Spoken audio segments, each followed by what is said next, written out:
Now, this is actually being recorded, so we might get started now, and some more people may join us as the presentation goes on.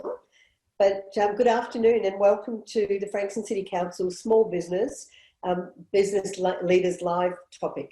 So today's topic is unlocking value, business value, by giving consideration or understanding to diversity, cultural and linguistic diversity. So my name's Aileen Hiskins and it's a pleasure to be here today.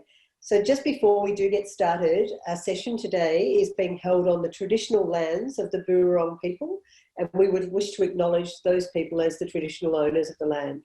We would like to pay our respects to elders past and present, and to other elders from other communities who may be listening to this on the call or in the record later. So we'd also like to thank Dana Harding and the team from Frankston City Council for having us here today. So just to get started before we do some introductions, I just wanted to give you a little bit of housekeeping. So the session will run in two parts today. I have two interviews. The first is with Cathryn Nolan and the second with Kaley Chu. The presentation will run till about 3:45 with two presentations in there, and we'll have time for Q&A at the end of the session. If you do have any questions or you're having any thing that you need to draw our attention to, we do have a moderator on the line with us today, Steph, and she will be managing the chat room and the Q&A, so you should be able to see that to ask any questions.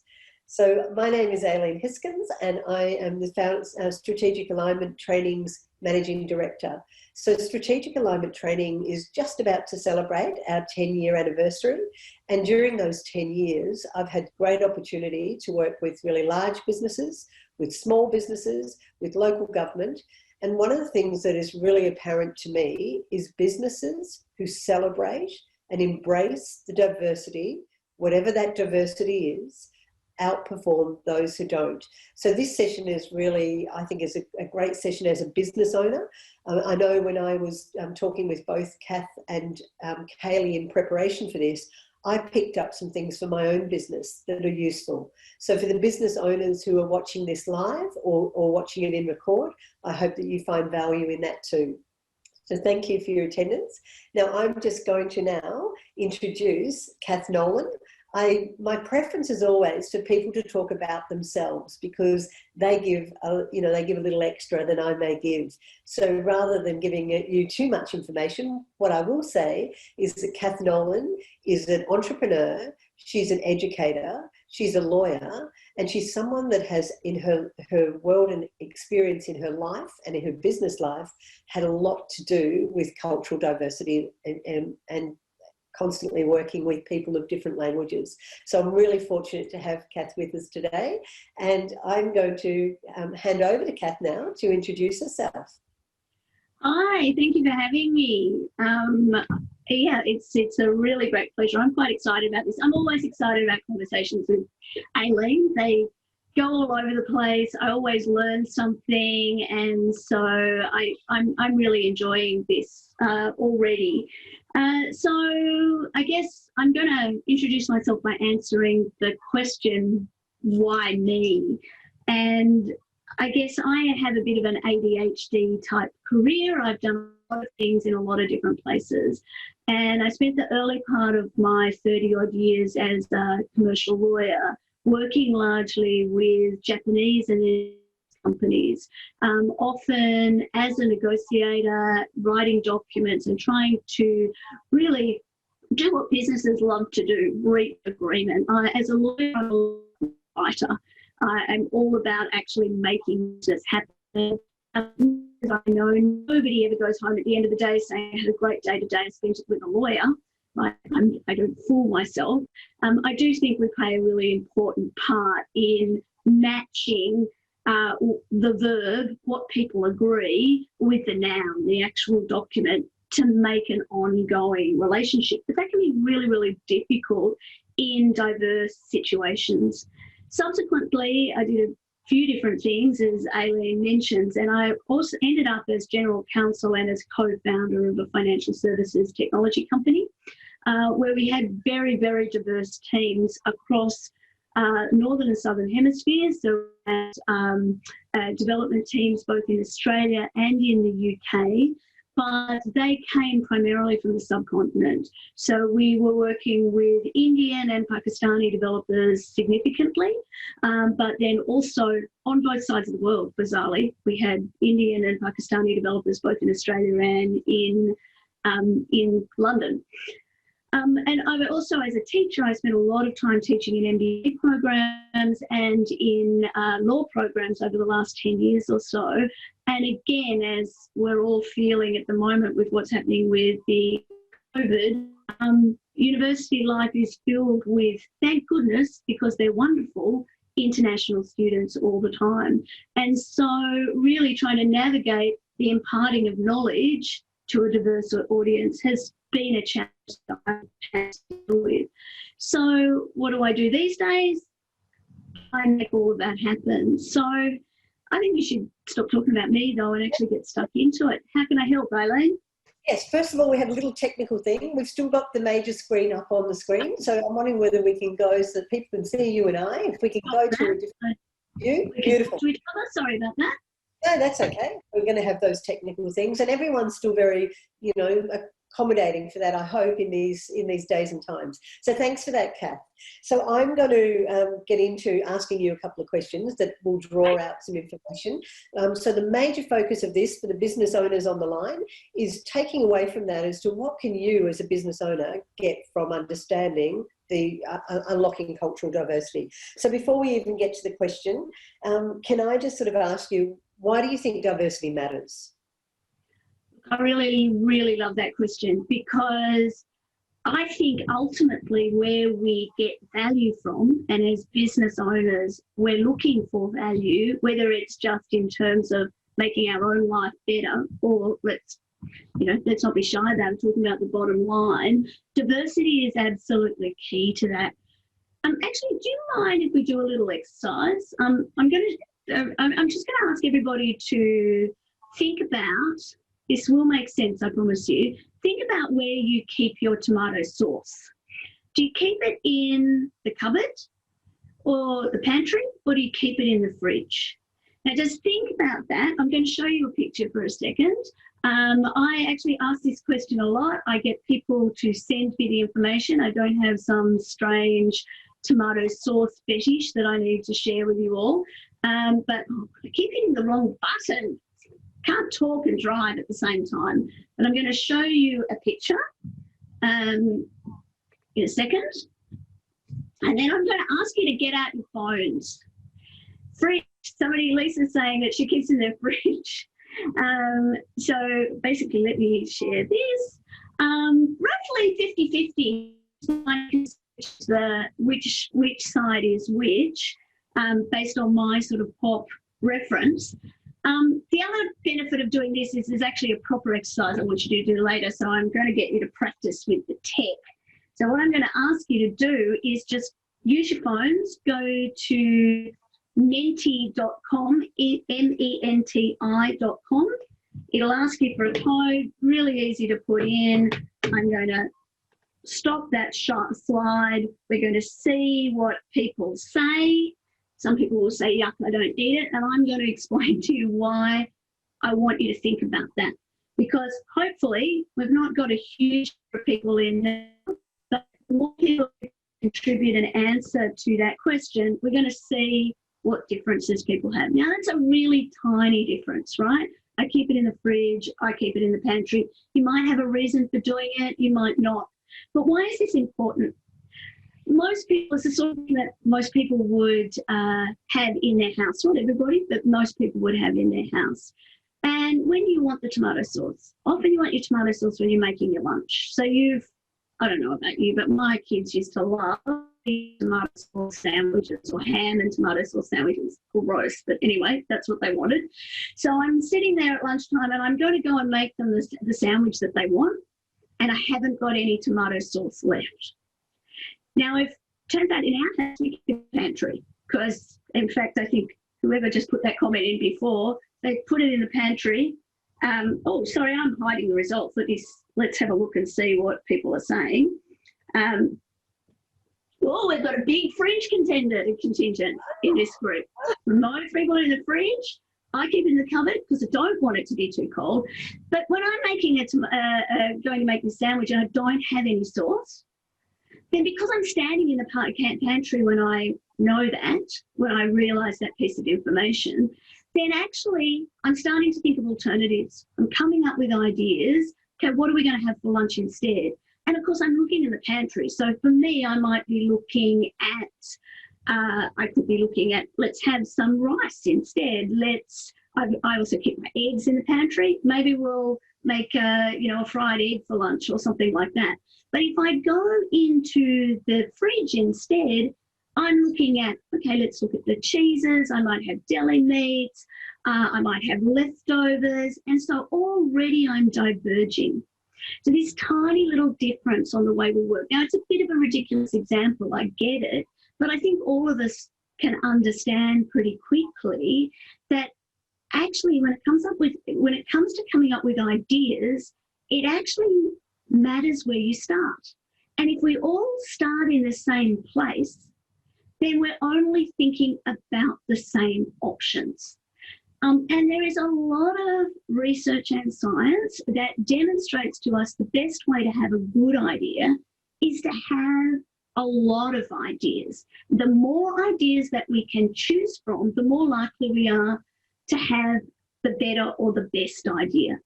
And we are in what we call these days a VUCA world, a volatile, uncertain, complex and ambiguous world. We're seeing significant changes to the way that we do business. Everybody here will have seen huge changes to just even the way they communicate with their customers, with their staff, and with their suppliers over the last 15 years. And that's changing every day more. We move into a new industrialised 4.0 world, a world that is driven by artificial intelligence and algorithms, where social media is a key part of the way that we play with each other. The markets that we sell into are bigger than they've ever been. In this COVID time, with those of us who've been able to stay in business have only been able to stay in business because of technologies like what we've got now. And I really feel for those of you who are at home with time to do this, because you can't be in your shop or your factory because of the restrictions that we have at the moment. But again, we're constantly having to think about new ways to both be more human, because that's what differentiates us from the machines at the end of the day, but also to come up with new and interesting ways to do business. So the more diverse we are, sorry, Aileen's got to stop now talking much, I get it. But the more diverse we are, the more likely we are to have those ideas. Alrighty, so if I can just get you to remove that from screen so I can see you. No, that's okay. All right, so I'm now convinced, Kath, you've got me convinced that diversity works, that it's important that it works. Okay. It's hard though. It's really hard to see things from the same lens as someone different. Can I just share a story that I had when I first went into business myself? Can I share a story with you? So I started working in business. Now my 20 years of my career had been in the financial services sector, where to be honest, there wasn't much diversity of difference, certainly in cultural diversity. And one of my first clients was a manufacturing client. It was a small client. There was 17 staff members that worked in this particular manufacturing, and they made the most exquisite lights, but they didn't get along. Why did they not get along? There was 14 different nationalities. They didn't get along with each other. I was brought in. Get along, yeah. Yeah, I was brought in because they didn't get along. And there was 17 employees that worked there, and there was 14 countries of birth. So it was an incredibly diverse business. And they used to complain about the smelly food in the fridge and all sorts of things. They saw all the things that were different. And they had this big crate out the back, and it was called the costly stuff-ups crate. So basically what that crate was as lights would go through production, those lights would ultimately, some of them would get thrown out because they had grubby marks on them or something that had happened earlier in production. And because people didn't communicate, they didn't get each other, they didn't understand each other, they didn't get along. And so they didn't talk about those mistakes that were being made along the way. So when I went and met with them, I asked them what they did, and they told me they made lights. And I said, how do you do it? And they showed me what they did. And then I said, why do you do what you do? And no one could answer that. They had never seen those lights illuminated. So off I go on a journey to video these lights and to put some music to it. And I came back to the room with the group of people and I played the video. And this lady in her broken Italian, beautiful accent said, we bring beauty into people's lives. And at that moment, everyone nodded. Yeah, the first time they found their common purpose. Exactly. So for them, they had all these differences, but they had commonality. Is that been your experiences? And is that, can we talk about how and your experience around that? Look, absolutely, definitely. There's two sides to this because at the end of the day, cultural and linguistic diversity is like any diversity problem. It's easy to show that diversity brings value. I mean, I can bore you to death with long reports that show that companies that embrace diversity at all levels in their business ultimately perform better worldwide. But it's really hard to do because diversity, difference is actually what makes us uncomfortable. And there are a couple of ways that that plays out. Firstly, it makes us uncomfortable because there's actually a biological imperative for people to try and get along. Back when we were on the savannah running around hunting saber-toothed tigers, there was a real benefit to being able to be part of a group. And outcasts, people who just couldn't get along on the whole, they basically got left behind and they didn't get saber-toothed tiger for dinner, I guess. They, shouldn't make light of it. But so we have this biological imperative.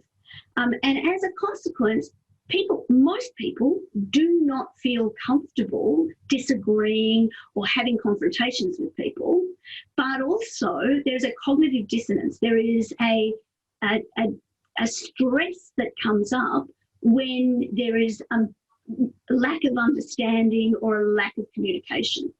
So again, this is one of the reasons I know why you're so good at this stuff, Aileen, because you're built your whole business on people and ultimately getting into understanding people. And understanding people is ultimately about communication. And communication is always, at the end of the day, what the listener does.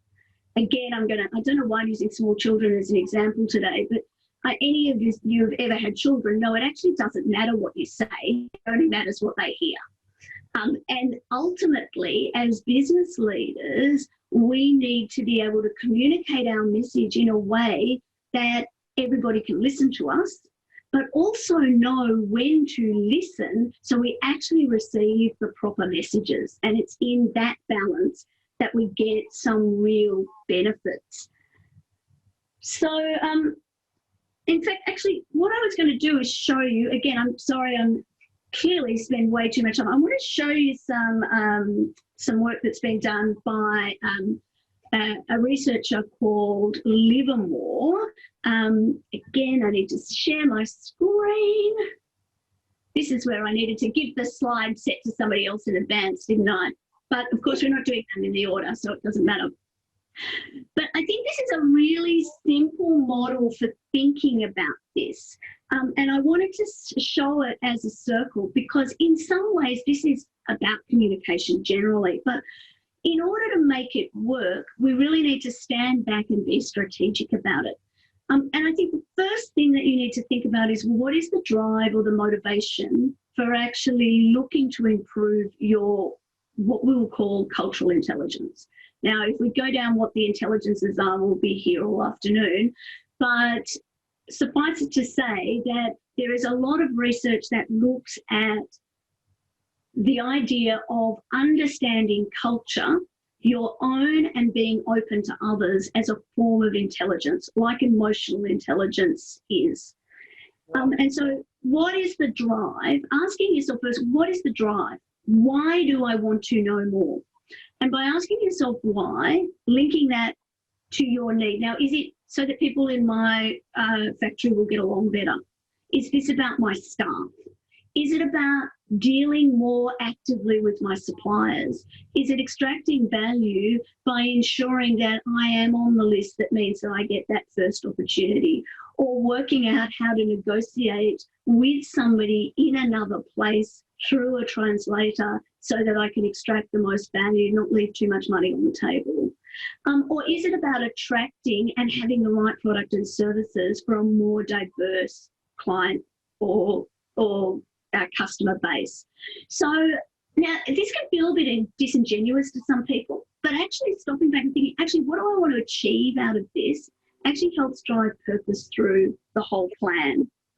Yeah, and so then when you know what oh, sorry, Aileen. I was just going to say that's a great example there, because the drive for that business that I was referring to before was to get that costly stuff up crate down, and it ended up becoming a box rather than a crate once people started to get along. So the drive. Well, and I can also see how having this kind of monument to the stuff up actually aggravates the problem, where some kind of trophy or monument to actually the success can create a different kind of outcome too. So actually celebrating that crate getting smaller is really quite interesting.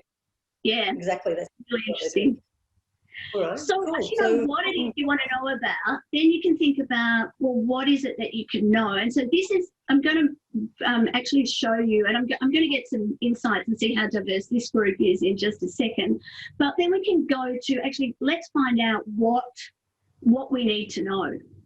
Because until we know what it is, why we want to know it, then we can work out what we need to know in order to devise a plan or a strategy for moving forward, then putting that into action and continuing. So I'm going to actually ask people to go back to this that little Menti on their phones, and I'm going to ask you, I'll talk about the statements, but just keep yourselves active while you're looking at this. And for those of you watching on a recording, there can be a link with the recording that means you can go and play along at home if you wish to as well. But basically what you're going to see on your screen now should be a number of different questions.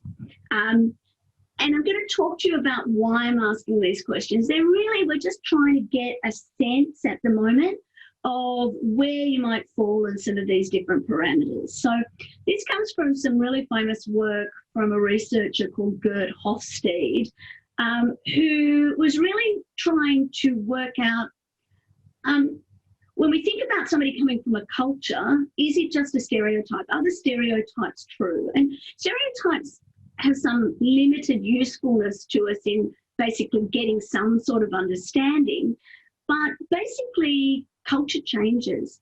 And when we think about culture, it's easy to look at the statistics about where do people come from. So, for example, I had a look at what's happening in Frankston, and roughly 20-odd% of people who live in Frankston were born outside the country. And when we look at what the ethnic diversity is, we can see that there's not a huge range. But when we drill into that detail, what culture do people from Frankston actually identify with, or what languages do they speak at home, we find actually there's quite a significant Indian and Chinese culture as well. Cathy, can I just ask there, do you want us to see this on the screen, or are you just making this as a comment at the moment? No, I'm just, I just want you to have a look at this, and yeah, sorry, I'll take it off share and ask you guys to share these, or to look at the questions on your phone as you're going, and we'll just have a go at answering that. Yep. So the first question might seem like an odd one. It's asking you about whether society works better when there's a huge difference between the powerful and the weak. And really this goes to what Hofstede would call a power imbalance dimension, the extent to which a group is comfortable or uncomfortable with power imbalance. And the second question goes to the question of individuality, where people who, from some cultures, will find that being an individual is really significantly more important than the culture as a whole. There's a question there now I really hate, I'm going to say, the language that Hofstede uses here, but he looks at the dimension and calls it masculinity versus femininity. He's really looking at the extent to which people in a society are kind of success focused as opposed to life focused. I think of it as the difference between making a living and making a life. And then the next one down there is about long-term and short-term focus. So we have a lot of people here, so we're not going to get a big picture of it, but I think looking at the extent to which a society thinks in terms of generations, past and future, as opposed to what's happening right now. And that's a particularly interesting one because there is a kind of concept that most of Asia, for example, is quite long-term. I have to be careful about what happened in the past and I need to look after the generations that come after us. But in some parts of Asia, particularly those that have been significantly affected by wars over the last century, you find that actually the focus is quite short-term. And so it's a different way of thinking. And the last one, children should be seen and not heard. Some people have strong opinions on that. Some people won't. But again, so, and that goes to the extent to which a society embraces indulgence or otherwise. Now, look, there's no science in my questions. They're just to keep those of you who want to play along at home amused at the same time. Let's have a Actually, I'm just, because I want to show you what Australia looks like and compare it with Hong Kong in a second. So I'm going to share that screen again, just to annoy you, Aileen. No, that's okay. As long as you're aware it's still showing. Yeah. Let's have a look at what these look like. So we can see already in the group that is here, that we've got some diversity, even though we've got very small numbers that have actually participated. So, for example, on individualism as opposed to collectivism, we've got a real spread of different opinions. Where children should be seen and not heard, only one person was actually brave enough to answer that question so far. But let me show you what that looks like. Come on, why are you not moving? How do you think that relates to a business person in terms of what they, well, I'll let you get this first. Yeah. Sorry, I get excited about this stuff and then lose the track of it as I'm going. Why this is important is that knowledge element of actually how do you, once you know what it is that you want to do, then what can you find out? Now, a lot of this information, I would always strongly recommend that we use real data rather than just our stereotypes or our imagination. And I know well, I understand I've not met Kaley until briefly the other day, but I know that's what she'll be talking about her experience of going out and actually having meetings, talking to people and learning from them. But we've got proxies for this data as well. And so that gives us the opportunity, she says, trying valiantly to change her slide to the next one, to actually have a look at it. So let me show you, let me compare Hong Kong and Australia, for example. And for those of you who are interested in comparing the countries that you're interested in, you can use that little QR code on your phone. We'll share the link afterwards to go and do this in real life if that's what you want to do. But if we look at Australia and Hong Kong, we can see some really significant differences between the way that they work. So Australia in the blue has a very low, Cathryn, wouldn't change for anything before, now it's changing each time, very low power distance. On the whole, Australians feel uncomfortable if the boss is really exerting a great deal of control over them or is requiring significant amounts of respect. So in Australian organisations, hierarchy tends to be established for convenience as much as anything. Managers are accessible. They trust individual employees and teams to do things. But if you're an Australian manager with a group of Hong Kong-based employees, one of the things that this can tell you is that actually your Hong Kong-based employees may not be as comfortable with that setup as you are. Or if you're in Australia working for somebody who's based in Hong Kong, who's a Hong Kong Chinese participant in this market economy, then they are also probably not likely to be as comfortable with you calling them mate or just ringing them without making an appointment in advance. And so you're already offside because you haven't had that level of cultural understanding. One of the biggest differences that we can see here is between individualism and collectivism. Now, again, not understanding how that difference works can lead to all sorts of misunderstandings. So with a low score, Hong Kong is quite a collectivist culture. So people tend to act in the interest of the group as opposed to themselves first.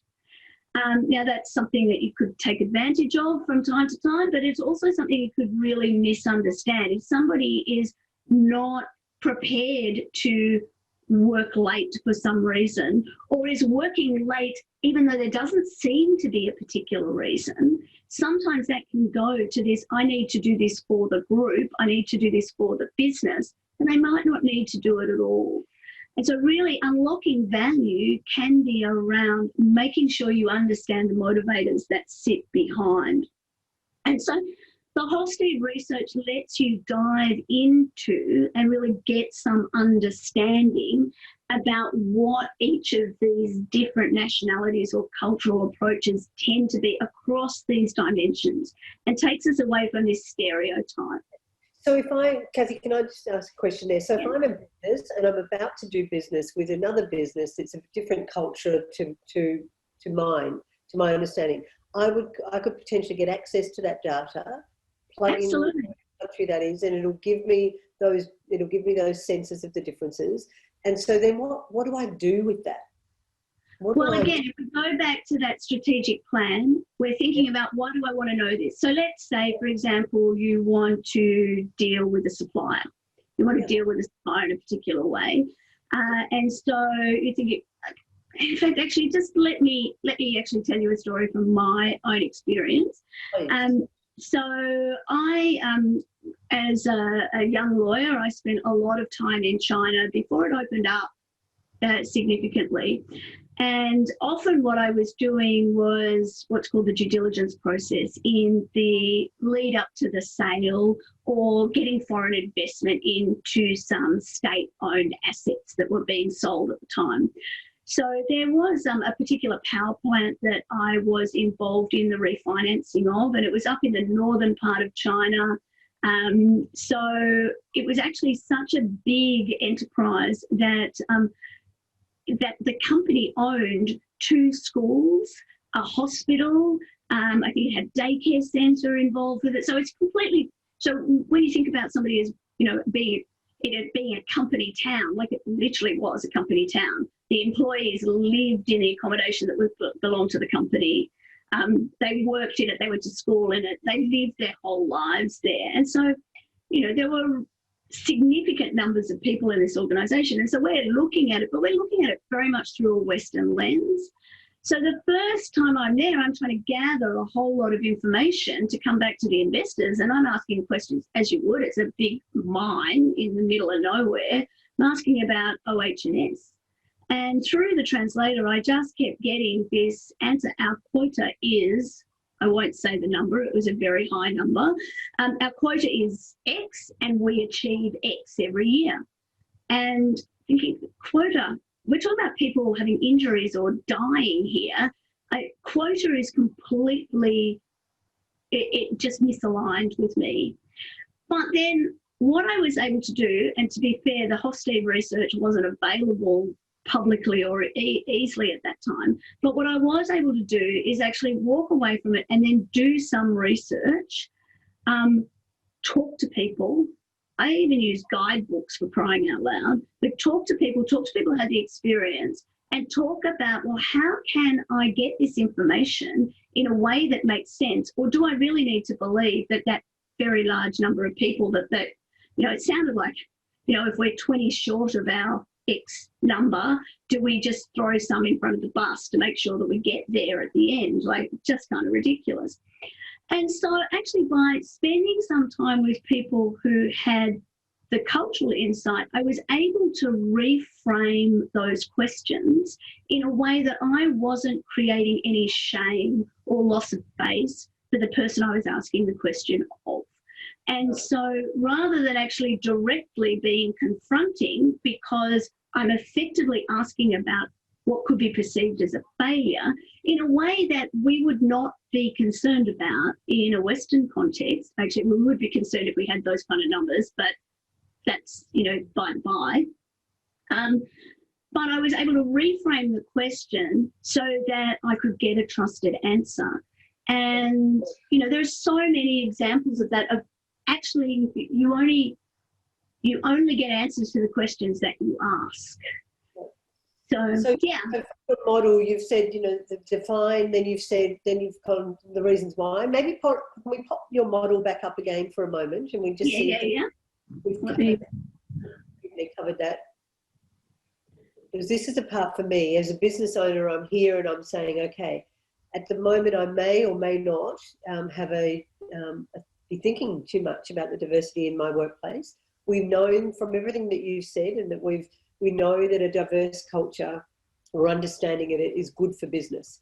So there's a drive or a reason why, then there's some knowledge and understanding, and then you convert that into the strategy for the business, which is where I think we've got to. Is that where you're thinking now in terms of taking this? Yeah, absolutely. So thinking strategically about what you want to achieve, which sometimes also means looking into your own culture, looking into understanding the extent to which your own culture, or even the language that you think and dream in, impacts the way that you think about other people, and the expectations that you have about what is right or wrong.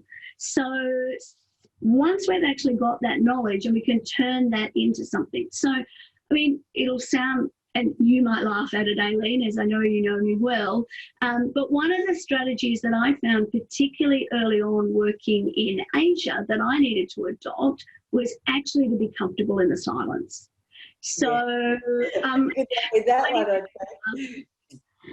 But if we think about just going back into this idea of the dynamic, and interestingly enough, this indulgence number goes to that. So we have even lower indulgence in Australia, in China. Sorry. Can we understand what that one means? Sorry, just so I can. So the indulgence is really about the extent to which,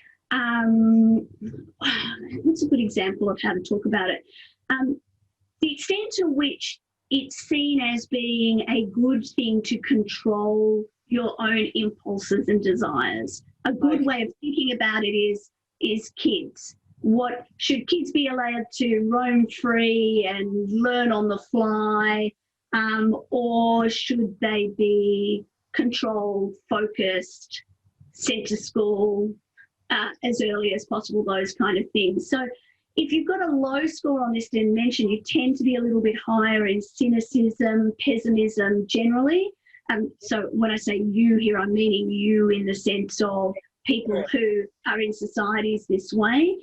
So people who have that kind of orientation have the perceptions that it's socially bad to indulge yourself. And indulging could be sharing your opinion, that it's respectful and it is appropriate to actually remain silent. And so unlike, you know, extroverted talkers like Aileen and I will get in there and we're uncomfortable with silence and we want other people to be comfortable. And because our unconscious bias tends to be, actually it's awkward when everybody's quiet, particularly in a webinar, so I'm going to ask a question or I'm going to say something or do something. But in a meeting around a table, in fact, actually everybody can be waiting to just make sure you're finished. All right, so I'm going to take you to a place now of giving me some practical tips. So I'm a business owner, I'm listening in on the line or I'm watching this later, and so far you've convinced me that diversity is important. It's very it's great for business. It's also, there's ways you can become much more aware, so you can do things with the models that you've presented to us. What's some tips that you can, practical tips that you can leave us with for extracting the value in our business by being more culturally aware? What can we actually do? Okay, that's a really good question. So firstly, let's think about what the drivers are. So let's say where the driver is actually, we want to get the most out of our employees. So let's go back Not to a towel. Wring them out like a towel. Bring them out. No, I don't think that's such a good idea. But again, we're going to, our driver is extracting value for our business, right? And actually the challenge is employees. That's a better way to put it. So if we think about how do we get the most productivity out of our employees, but also how do we get the best ideas out of our employees, go back to thinking about the tomato sauce. Actually, let's think how people will start ideas in different ways. So let me give you an example of when I was managing a very large team of developers. We had this incredibly hot summer. I can't remember how long it was ago now, but it was like the perfect storm summer. There were bushfires, of course. I had roughly 50-50 in the development team, Pakistanis and Indians, who were playing each other in the cricket. And it was also Ramadan. And Ramadan means that my Pakistani, on the whole, crew were not eating or drinking between dawn, summer, so 5:30 in the morning, through till about 9 o'clock at night. And so they were tired and cranky, and it was a very, very tense situation. Now, I must admit, we had a particular manager in the place who was actually, his initial thought was, well, we'll just have to separate them down the middle.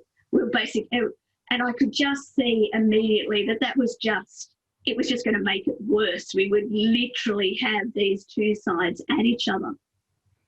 And so, in the end, what I did is I told them we're going to have a meeting because we've got to sort this out. Like it was at the stage where we knew what was going on.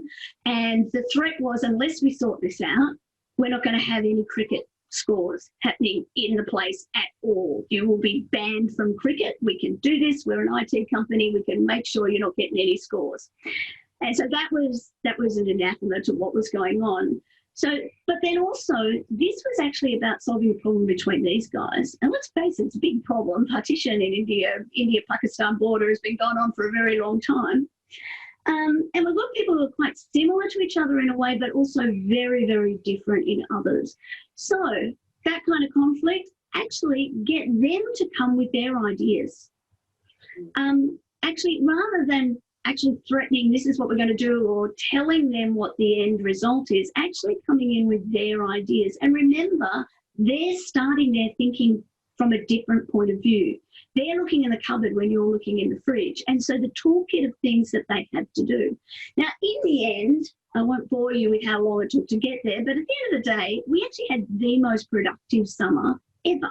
We ended up with a staggered workforce across really all of the 24 hours of the day. We had a number of people who ended up working from night and at home so that they could eat and drink while they were working. And we had this we gamified to a certain extent this handover process so that they were taking pride in the work that they did. And in an end, it was kind of an informal competition between the two groups. But it was an informal competition where it was also kind of them against the rest of the world. So it worked out really well. So a tip there from a business perspective would be, don't try and change cultures, try and understand them. Absolutely. Or even if you can't understand them, work on the basis that the way they approach the world is different from the way you approach the world. And in fact, there might be value in there if you ask. But I think part of the trick is, particularly when you look at cultures that have that are much more comfortable with a high power differential, ask them to come with their ideas in a way that they don't have to be embarrassed about it. Give them the opportunity, collate the ideas in advance. And to be quite frank, this is a good tip for actually gathering ideas in your organisation anyway. Gather the ideas in advance and then actually make sense of them together. And you can do similar things with supply chains and with new business opportunities as well. Yeah, because that's probably what... I know you're telling me I'm right on time too, so... yeah. So just wanting to just sort of get that in a high, one piece of information you'd like to leave with a business owner. You've talked about motivations, you've talked about awareness, you've talked about tools that are available to businesses. You've talked about how to just really have an understanding and your understanding of your unconscious bias. Is there anything else that you want to leave with us business owners today before we get introduced to the lovely Kaley Chu, who's waiting in the wings to share her journey? Is there something... I can't wait to hear Kaley's story, actually. I think the biggest thing is to remember that the world is getting smaller. And while that can actually create some real concerns for us, change is not easy for most people. It also brings us opportunities and new markets.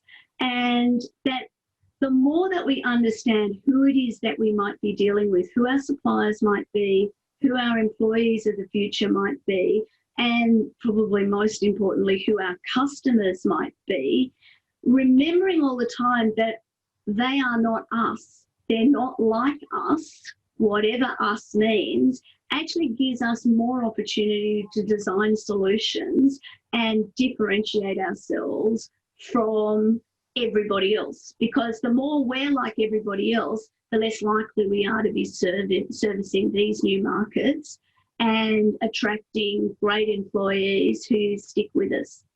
Great. All right, thank you. So we've got the Q&A and we can put some questions in there. But perhaps if I can just ask you, Kath, whilst I'm interviewing Kaley Chu and listening to Kaley's journey, can I ask you in the chat room if you could put a couple of those things that you shared today so that people can actually get access to those later. They may have some questions. And if you wouldn't mind also putting the SBS audit, that if you can pop that in the chat room as well, or I can get... We didn't talk about that, did we? Yeah, that's okay. We'll pop that in the chat room and we can... Yeah, they're just all resources for really understanding difference. All right. Thank you so much for that, Kath. We'll have some questions for you, no doubt, at the end. I'd love now to introduce Kaley Chu. Kaley, are you with us at the moment? I'll just go to gallery. Hello, Aileen. Yes, I've been listening for the whole time and I'm just so excited, and I wrote down lots of notes from Kath because I was fascinated to hear from her about the difference between Hong Kong and Australia, and I resonate them so much in so many ways. You resonate. Thank you. Thanks for that, and we'll definitely have some Q&A at the end. So I just, as I said, I love people to introduce themselves, so I'm just going to tell you how I got to meet Kaley Chu. So for me, it was in July 2018. On my LinkedIn, popped up an invitation to have lunch with a complete stranger. And I thought, oh, this is a bit intriguing.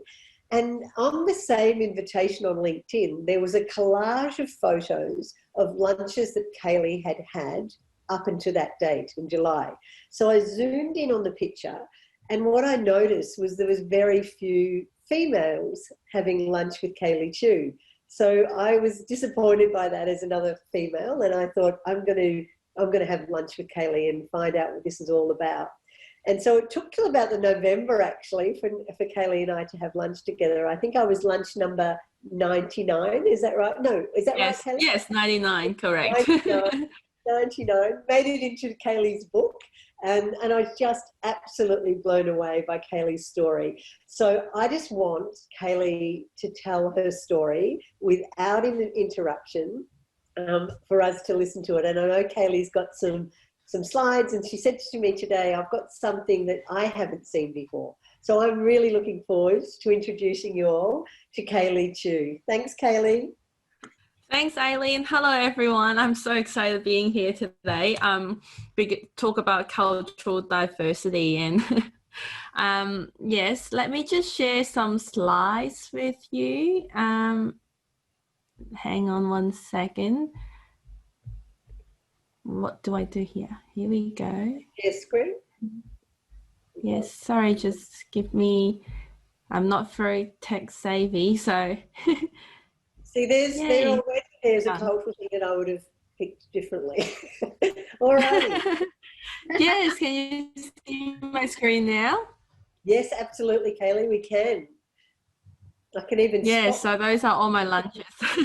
So looking at all the lunches, you might think that I'm actually a culturally diversified person or something, but it is very far from the truth. In fact, I actually dig into my album and find the oldest photo that I can find that can represent me, how I was raised when I was a little child. So I actually found my kindergarten graduation photo, and I can't find one that's more Chinese. Let's have a look. Whole bunch of kids in red graduating. I don't know if you can find me there, as I bet you think we all look very similar, isn't it? Kaley shared with me the other day But that we look very similar to you. That's right. But actually, if you look carefully, I'm actually the cutest one in the room. Yeah. Have a look. So this is me here. Yeah. So that's my kindergarten graduation photo. I like it, like in the photo, I wasn't from a very culturally diversified background. In fact, I didn't even aware of something called culture, because it's just how everybody behaves. We're all the same. We all like have very similar, background and stuff. So I didn't even aware that people out there is different to me, until there's a massive change in my life and everything becomes different. So when I was 17 years old, I moved country by myself, without my parents, without my family, without my friend. I moved from Hong Kong to Australia to get my education by myself. But I'm okay. I cope well. I make new friends. So let me show you a photo. I took not long after I arrived in Australia, and see if anyone can see something interesting in the photo.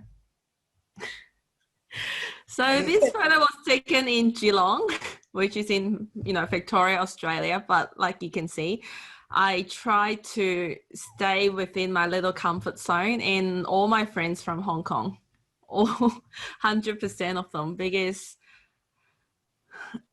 that's how I felt most comfortable. And then 4 years later, I graduated from university, and let's see if you can find something interesting from your perspective. So pretty much nothing changed, really. I still hang out with people from Hong Kong, and Hong Kong only, because that's how little my comfort zone was. Yeah, and then I still eating Hong Kong food and watching Hong Kong TV. How long had you been in the country then, Kaley, at that point? A couple of years? Or? About 4 years, yes. And then a year after that, I actually got married. Right. So have a guess where my husband's from. It's really not that hard to guess, really. Hong Kong, of course. Not just my husband, but all my bridesmaids and grooms, and everyone's from Hong Kong, because that's, how small my world is. Even though I was in Australia, I remember Aileen said, you're not really in Australia, you're in Hong Kong, Australia, because you just hang out with people from Hong Kong. 2 years later, I have my first child, my boy, and then 2 years after that, I have my second baby. So here's a photo to show you my little one's first birthday. So that's 13 years after I arrived in Australia, just for the reference. Again, all people from Hong Kong, everyone, all my friends are immigrant mums from Hong Kong, and 5 mums and 10 boys. That's how little my comfort zone was, and that's how small my world was. No, because that's how, I got along well with people, mums with boys. That's just me. Anyway, and after that, not long after that photo, I finished my maternity leave and I found a new job. And that job majority of my clients, 95% of them, are not Asian based, like they're Australian. And I struggle so much because all my previous work, all my previous job, we're like Asian focused. So I was okay with that. And I still remember this, a boardroom reading that completely changed my life, because that was the first meeting. I had my new boss sitting next to me and my client sitting opposite to me. And I want to make an impression. I want to impress my boss. I want to show him that I am capable and I'm good at what I'm doing. But what's next? Really embarrassing, really. The client asked me a question. I couldn't answer that question. And that's not because I didn't know the answer. Like if it was an email, I could have given him a perfect answer. But because it's face to face, I was so self-conscious. I was so scared. All I said was, and that's it. Yeah. And the entire 2-hour meeting, that was the only noise that I made, and not another single sound. And after that, I was really, really frustrated and upset about myself. Like, what's wrong with Kaley? Like, not that I didn't know the answer. I've been in the industry for like 8 years. I know all the answers, but I just couldn't answer it because of my confidence, because I couldn't talk to people that's non-Asian background, which sounds ridiculous because I was in Australia for like 12, 13 years at that time. But I just couldn't communicate with people. And that really, really, really frustrates me. And I'm so upset and thinking, like, what am I going to do with my life in Australia when I can't talk to, you know, majority of the people here in Australia? And that's how I got the idea of forcing myself to have 100 lunches with 100 strangers. Wow. And when I start that completely personal challenge in 2018, I said that's my New Year resolution, have 100 lunches with 100 strangers. That was just for myself. I just want to be able to talk to people. That's all I was thinking at that time. That's all I wanted to do. But what happened next completely changed my life in every single aspect imaginable, because now I'm thinking, looking back, I go, that's actually pretty obvious. But at that time, I wasn't thinking about that. Like, my life changed completely. But before I go on about what I changed, I just want to share about my first lunch because things doesn't start like very, very good when you first start to change. And I remember my very first lunch. It was an Italian guy. He is a very, very nice businessman, middle age, I don't know, late 40s, early 50s, something like that. He's very, very nice. Because my communication skill wasn't good and I don't have a lot to share, and just not a great experience really. And to make things worse, I'd like to show you my lunch, my first lunch. It was an exact photo of what I ate on that day. There are two reasons for that. One, because I was on the low carb diet. I don't know if people know what low carb diet means. That means no bread, no rice, no potato, no pasta, like low carbs. And as an Asian, this is what we like to eat. A plate of chicken wings. Were you in an Italian restaurant? In an Italian restaurant. That's why I need to have my table manners and have these chicken wings with a fork and a knife. Picture that. That was a bizarre, weird, embarrassing experience. But I feel like after that, I want to stop because I thought that was stupid.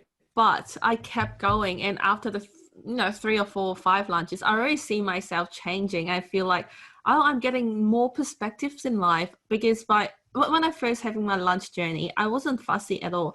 I only picked people who are different to me, like different cultural background, different industry. I just want to hear from them and learn from them. Just see the world from a different perspective other than just Hong Kong, Hong Kong, Hong Kong, Hong Kong.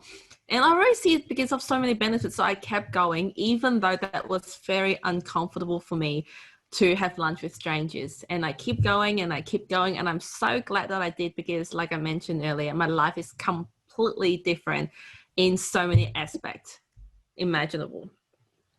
So today I just want to share the top 3 lessons that I've learned throughout my whole journey, that I hope is relevant to today's topic. The first lesson that I've learned from having so many lunches with strangers is you, Aileen? Can you pop it back up to you on the screen, or is that? Do you want to leave it? Sure, I'll stop sharing for a little bit and then I'll share it after. Yeah. Yeah, Right. I still have a few photos I love to share. Yeah, so the first lesson that I've learned is about myself, like who is Kaley Chu and what makes me a unique person. Because every time I have lunch with someone that's like opened up a new world for me, I've something from a different perspective in life and telling me their stories and got me thinking, like, what do I want in life? Is that person's life something that I want? Because it's just new ideas all the time. If so, then how am I going to get there? And if not, how am I going to be avoid in that situation? So I keep having all those questions in my mind and keep thinking, okay, what makes Kaley a unique person? And over again, by people asking me so many questions and by me asking them so many questions, it just makes me understand myself a lot more about who is Kaley Chu. What I really like about what you said there is a unique person. So we've been talking today about diversity of cultures, but you know, everyone is unique.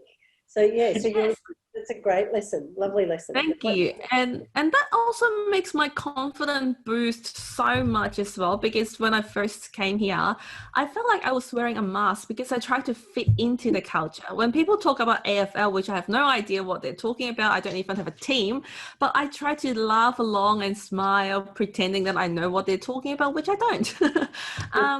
And that's actually uncomfortable for me. And then after talking to so many people, I realized that, you know, everyone's just different. You can't even fit in because there's no right way to live. And because of that, I start to take off my mask and just be myself. And if people like me, fantastic. We have a much deeper connection because of that. And if people don't like me, that's fine as well. At least they think that I'm real, I'm authentic, and we just move on with life. There's nothing to lose anyway. And my confidence just skyrocketed because of those lunches and make me realize that everyone's different, that you can just be yourself. And when I say confident, let me just be clear here. Confident, when I say my confidence skyrocket, I don't mean that I go into a room and think that I'm better than everybody else. That's not confidence. That is called arrogance. When I say my confidence skyrocket, I mean I have the confidence to go into a room knowing that I don't need to compare myself to anybody else because I'm just me. I'm just a unique individual human being. I am just myself. So I am confident in my own skin, just be myself. And that's just a big lesson for me, that I stop pretending to be other people. I just be Kaley Chu. So that's my lesson number one. Who is Kaley Chu? Who am I and what I'm doing here? The second lesson that I've learned mainly come from a very interesting lunch that I had with a billionaire. We had a very interesting conversation. He shared with me what's happening with his life, how he started so many different businesses, but only 3 were successful and 1 got him to where he is today, which is a billionaire. And then he asked me a question. He said, Kaley, what do you want in life? What's your goal? And I said, I want to maybe a more senior role in the company, you know, pay my bills, live happily ever after. And he was just, he didn't say much, but I can see disappointment. Like he's just disappointed. And slowly he just looked at me and he said, Kaley, do you think what you described to me is the best that you can achieve? Have you ever thought about what your full potential would be? And then I was like speechless because I've never ever thought about my full potential, let alone achieving them. I go, okay, I don't know. What's my full potential? And because of that, I start to think about a lot more. What can I achieve by living my full potential? In fact, last year, I made a very brave move. I still think that I'm so brave at the moment. I quit my job. I started my new company. I have my new startup, which I know nothing about. It's a technology startup. I studied commerce degree in Melbourne Uni. I've been financial planning field for 7 or 8 years. I know nothing about technology, but I just go, this is my purpose. I want to do something because of what happened to me over the 100 lunches, how it changed my life. I just wanted other people to experience the same. So I go, I want to build this platform to help others to experience the same so that their life can be better, so that they can enjoy the higher confidence. They can just learn to be themselves. They can have a better network. They can grow their network, and they can live their life to the full potential. So that's what I'm doing at the moment. I don't know how it will go. I hope that it will go well, but you know what? Yes, it will go well because I will get there. I will make it happen. So think big. I can't listen to you, Kaley, without smiling. I love. Oh, thank you. So nice. So that was lesson number 2. Have you got another lesson? That's lesson number 2. And also I have been to places that I never thought would be possible. I couldn't even imagine what would happen with my life when I just do a little bit more, try a little bit harder, or connect with a few more people, talking to other people, listen to them, and get more new perspective. And I get so many new ideas when I talk to people. So yeah, so I actually have a slide. Let me just share that maybe quickly about what I have done. So the next slide, here we go. Can I do that? No. Oh, that is the last slide. Okay. So that's the lunch. So yeah, I became a public speaker. Can you imagine that? Like 2 years ago, I couldn't talk to one person in a meeting, complete silence. And 2 years after, I became a public speaker, getting on stages, sharing my story, and I even went to TED Talk. I'm like, how did that even happen? And I didn't share the photo here, but just as a personal challenge and just to keep challenging myself, because my comfort zone becomes so big that I don't feel uncomfortable anymore. I even did a stand-up comedy end of last year, which I'm so proud of. People laugh, but I feel like they laugh because they want to encourage me. Like, I wasn't that funny, but I did it, and I'm very proud of that. Yeah, and then I've been to all those media and places that I never thought would be possible, because I just want to keep spreading the message and telling people, you can do this, you know, you can achieve more, just keep going and meeting more people. This is one simple way to make your life better, is to meet more people, hear more stories, get more life. Because if you think by yourself, you think from one perspective and just think of one way, because we don't know what we don't know. And by talking to other people, you start to know what you don't know. And sometimes, for example, I have a new tech startup at the moment. I have no idea about technology. And I had lunch with someone who is a very successful startup business owner.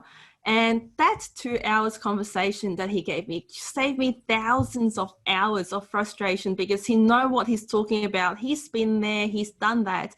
And he just told me, Kaley, this is what you need to do. This is the book you need to read. This is the next step. And this is what you've done right. This is what you've done wrong. And, you know, just hearing from people, you've helped me so much. I'm just so grateful that I've got the opportunity to keep hearing from other people and learning from other people and have the collaboration with other people together. And yeah, that's my second lesson. That's very long. I think I got distracted a little bit as well. Second lesson is that think big. Think big. You can be better. You don't even know where your potential is, because I've seen other people in the same journey. Okay, I got distracted again, but I'll just share a little bit. A lady in UK, she made me so proud. She's an immigrant from Bulgaria, and then she started this Lunch with Strangers journey. She had 40 something lunches now, I believe, and she now in the life that she didn't even imagine was possible for her. And she became a coach that's helping other people to live their life to their full potential. I'm like, I'm so proud of you. And yeah, that's just her story. Anyway, so the third lesson I want to share is that one connection can change your life. And it's just a few quick example on how other people changed my life. So this is just one example. Michael changed my life so much, because I had lunch with him and he said, Kaley, come and share your story with my team because I like your story. And that's how I got my first proper corporate gig in front of all his staff. And because he liked the story, he called his CEO friends, obviously, because he's a CEO, he has CEO friends. And he said, hey, friend, use Kaley. And his CEO friend said, I don't know who Kaley is, but because you recommended her, I'll use her.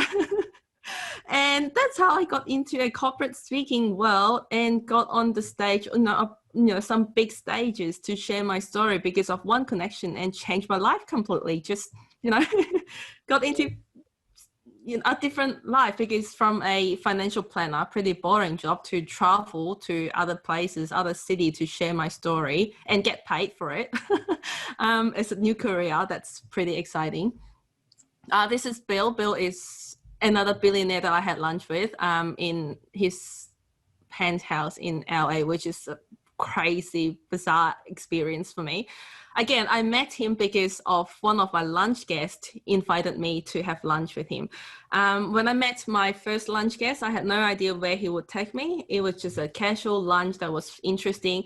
And then he knew that I was traveling in America. And then he gave me a call and said, "Hey, did you know that Bill is in LA? And why don't you have lunch with him?" I said, "I'd love to, if you can make that happen to me." And my friend sent an email to Bill. Bill said, "Sure, I've got nothing to do. I'm in a penthouse. Get Kaley to come over." And that's how I got my lunch. I'm like, wow. Like, when I first met my friend, I didn't expect this to happen. But again, that was just another mind-blowing experience. For the record, he's got a self-playing piano just right next to that photo that I've got to say. and he invited me to be his ambassador for his new business, which is really cool as well. Like I said, you don't know what's going to happen. What else? Oh, Shane Jacobson. I think we all know Shane here. Kenny, and this is a message from Shane. I don't know if you can hear that, but let's see if I can play it. "You don't go to lunch with Kaley. Well, you're a bad person." So it's actually extracted from a very long testimonial of him, but I think this is the most important part. If you don't have lunch with Kaley, you're a bad person. He's so funny. He's my 200th lunch guest, and I've learned so much from him. He is such a lovely person. I don't want to keep going on because I can talk for a very long time, but how he changed my life has nothing to do with his career in movies or anything. I think Aileen was there when I did the virtual lunch, when I shared my story. When I talked to Shane, he gave me a challenge that changed my life in my family, which is bizarre, because we talked about family, and then I told him that, Shane, I jokingly said, "I've got a brother who's 14 years younger than me. And, I think because I was just a teenager who doesn't listen to my parents, so my parents gave up on me and had decided to have my brother." I make that jokes with a lot of people about that. But Shane was the first person to ask, "Tell me more. Were you really that bad at that time? What happened?" And then I start to dig into my relationship with my family, with Shane, and then somehow, I don't know how, but then I told him that, I actually have never said I love you to my mum ever. I love her. I know she knows that I love her, but it just never happened to me because it's probably about the cultural reason we are very reserved. We never say I love you. In fact, we don't even give hugs or kisses like people do here in Australia. And Shane said, "This is not okay," because, when we do movies, what we do most is that we make people cry by, you not able to give that final hug to someone you love, or say I love you to someone you love. And that's like the biggest regrets in a lot of people's life, and make people cry in movie. And I don't want you to be that situation in real life. And he gave me that challenge of, I don't know how you're going to say I love you to your mom. And a few months later, I did it. And that just made my mom so happy. That's like the happiest day of her life. Like, who would expect having lunch with a movie star would become having a better relationship with my mom? That's just bizarre. Anyway, again, I didn't expect to share that story today, but I just keep talking.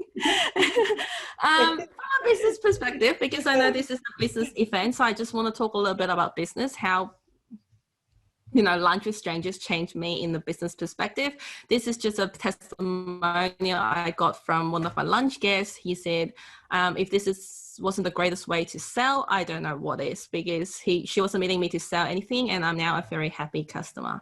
So throughout my lunches, because I genuinely just want to connect with each other, I just want to listen to their story. I wasn't trying to sell them anything, but somehow we got a much, much deeper connection, and we built much stronger trust. And I think that's human nature, that when you really like someone, you trust someone, you just want to do more with them. And I got a lot more clients from my lunch, even though I wasn't actively looking for them. It just happens.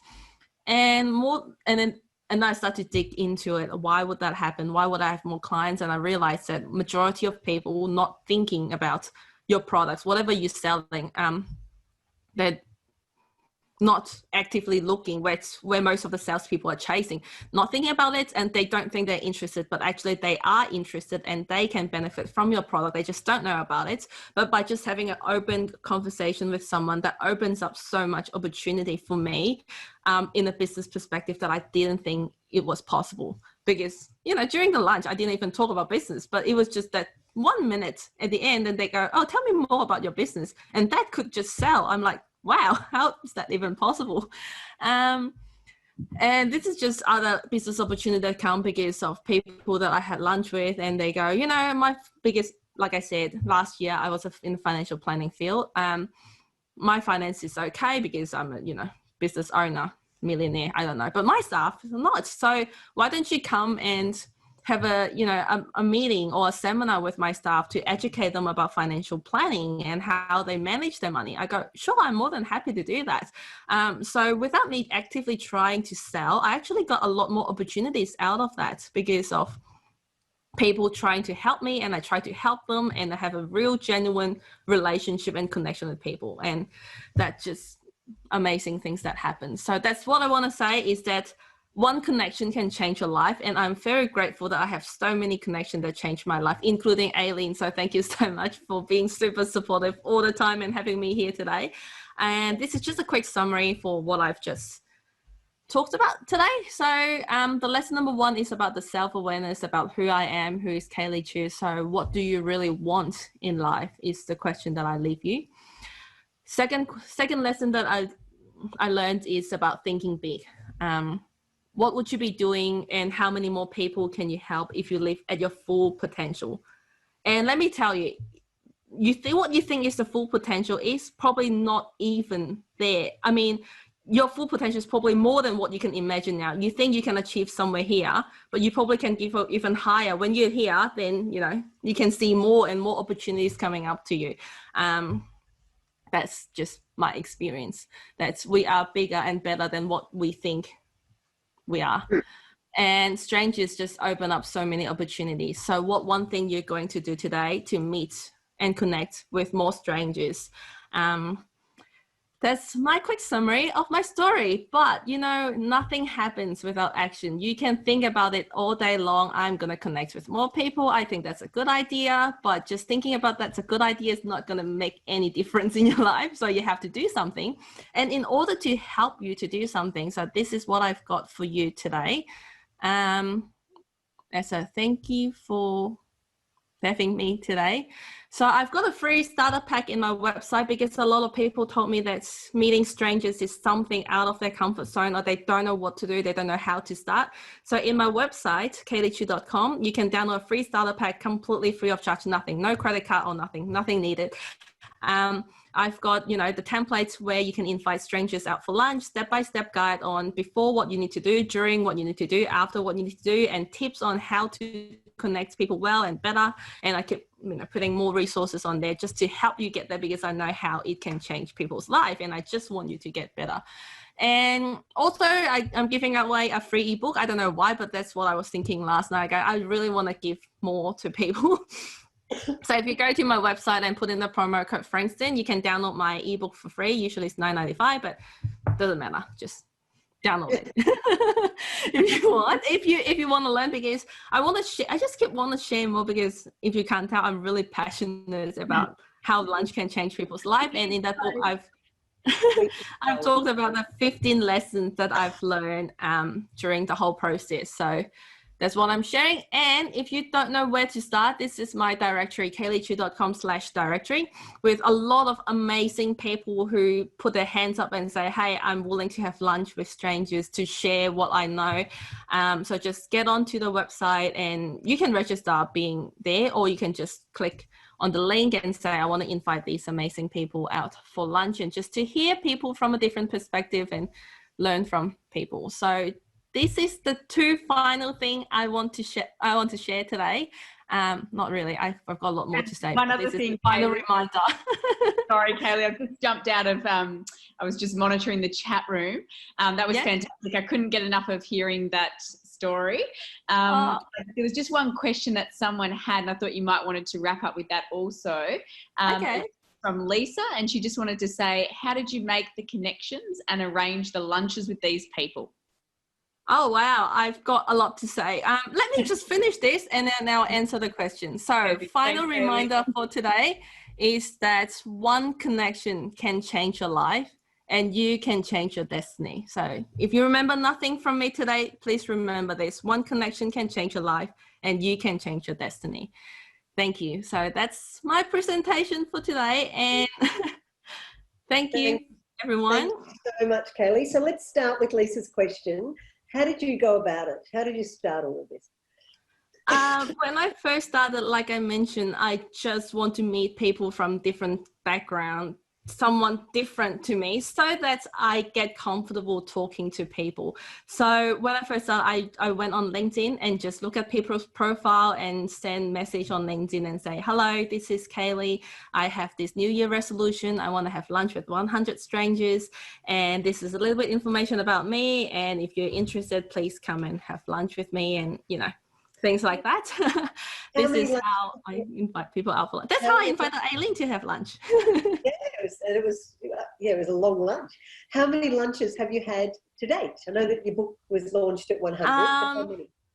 I had face-to-face lunches, more than 250 lunches, because I see no reason why I need to stop, because even though I'm no longer shy, I see lots of value in meeting people and learning from people, and people just never stop, you know, amaze me on, you know, on how to, you know, I don't know, I just learn a lot from people, so I just don't want to stop. But I think this is what I love about what you're saying, Kaley, and I think you said it in a much more interesting way than I was able to. But at the end of the day, going into a discussion with someone who's different from you, with being as open as possible to where that conversation takes you, is where you get the value. Just you go in with the ambition, we're going to sell. You're basically standing at your cupboard looking for the tomato sauce, and anything other than tomato sauce is actually going to not be good enough. You're kind of stuck. But in order to be open to value, then you're open to a range of different things. Who would have thought that a movie star would improve your relationship with your mother? Like, if you want to improve your relationship with your mother, you don't start with a movie star normally, right? Well, that's right. It hasn't hurt. I think we're saying the same thing in different ways. You absolutely are. Thank you. You absolutely. What I really want to say is that if we have an agenda, we usually have a very superficial connection with someone. I want to sell you something. Let's see if I can hear an opportunity and I'll do a sales pitch with you. But when you really go into a meeting with no agenda, not trying to sell them for anything other than just listen to their story, you make a much deeper and meaningful connection in the very long term. For example, even something that's not immediately like the movie star example.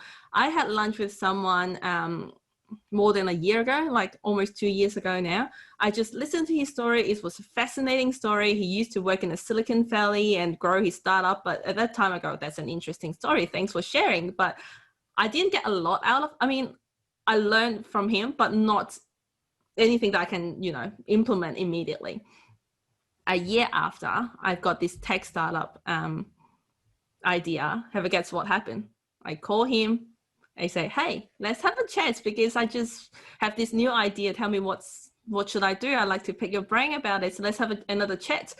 And because he's involved so early in the process, he knows what I'm doing. He understands me. He agrees with what I'm doing about the lunches. And he became my business partner. So he's one of my business partner in the business. Wow. Like, who would have thought that a year ago a lunch would give me a great business partner a year later? So can I ask a question? So if we go back to when you were the young shy girl in that meeting room. Yes. What if I'm in a business and I have someone in my team who may well be still at that shy stage? What would you do? What could they do in order to bring out the Kaley Chu in there? That's a very good question. So I really find, if you ask me, I'm very biased. Go out and have more lunch with strangers because that really help you with the confidence. But have more one-on-one meetings. Just keep encouraging them to speak up and talk. And if they're not talking, do you think there's a judgment on that sometimes? If someone's, I mean, I remember the conversation that you and I had about if I went into the classroom. If I went in Hong Kong and I went into a classroom, I'd only ever hear the teacher speaking. Whereas in our classrooms in Australia, yeah. Do you want to just sort of just make that connection? I think Kath mentioned that earlier as well about how we're so used to silence and we just raise as a way as because we want to be respectful, and we have a very strong hierarchy in Asian country. I believe that teachers is a much higher status than the students, and we listen while the teachers talk. So we actually being trained that we don't talk for 3 hours, and that's perfectly okay for us. And yeah, I think that could be a problem because what we're trying to do sometimes is being respectful, and of course a lot of us, I think, is more shy than people, and that sometimes to other people as not friendly, and that's totally not the case. We really want to contribute and we really want to talk, but then somehow, for me anyway, it just, my mouth doesn't listen to my brain. Does that make sense? I just lost my control of my mouth and just opened my mouth and nothing came out. How do you help them? I think it's really a gradual process. I don't think there's a magic pill where you do something and immediately she'll become, he keep talking. But, for me, over the lunches, I start to talk a little bit more and a little bit more and a little bit more, and now I can't stop talking. So. The other thing that from the previous conversation that you and I have had, Kaley, and you mentioned that in your mind you thought there was your culture, the culture you were brought up with and familiar with, and then another culture. And then what have your lunches taught you about culture? Yeah, that's an interesting thing because like I showed you in the very first photo in my kindergarten, I thought everyone's the same. When I came here, I thought everyone's different. But when I thought everyone's different, I consider them as me and them. Like me is one culture and them is another culture. But 100 Lunches with Strangers just taught me that there are so many other cultures out there. It's just not them. You can't just have them because they are so different, and just like you, everyone's an individual. Like, for example, two of the interesting lunches. One, not really lunches, I met that person in a networking event. He's very friendly. We've met probably a couple of times. He's a guy that's much bigger than me, and he was so excited to see me. I think he's from Italian background also. And when he came and see me, he gave me a hug, and then he gave me a kiss on my cheek, and that completely freaked me out for the first time. Because as an Asian culture, we tend to be a little bit more reserved. Now I'm so used to kisses and cuddles and hugs, so just come and give me a hug. I hug everybody now. But that's like gave me a shock. Like, oh, you gave me a kiss on my cheek, but usually in Hong Kong that's only reserved for boyfriend, and that's probably not even happened on the first date, That's just, for me, it's a little cultural shock. And then also there's another other experience when I had lunch with someone and I gave my hand out to give him a handshake, but he refused my handshake, but he politely said, I'm sorry, I can't touch another woman because of my religion. And and then I completely respect that. I found that fascinating. I just go, wow, that's me. That's the one who wants to give me a kiss on the cheek, and that's one that refused my handshake, and just really open up my horizon. There's no me and them. That's me and him and her and him and her, and everybody is different. That's a beautiful way to finish that off. We've got 3 minutes left, and I'm just wondering whether anyone wants to ask any questions, perhaps by using the Q&A. I'll just check. Stephanie, is there anything in the chat room that we haven't answered? But if there's any questions, or alternatively, if you want to filter any questions through to us later on, we can definitely answer those. If there's, otherwise, we'll see if there's any questions coming up in our Q&A. But whilst we are waiting a few moments to see if anyone wants to put any questions, or Steffi checking the chat room, can I just say thank you so much to Kaley Chu and to Cathryn Nolan. If we can have you back on the screen. Thank you so much. I'm here somewhere. Yes, you're here. I can see you.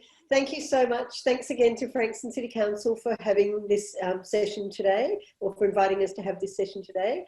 Hopefully for those of you that are on the call or watching this later, you'll get something from that. I know every time I speak with either of these women, I get something from it. So thank you very much again.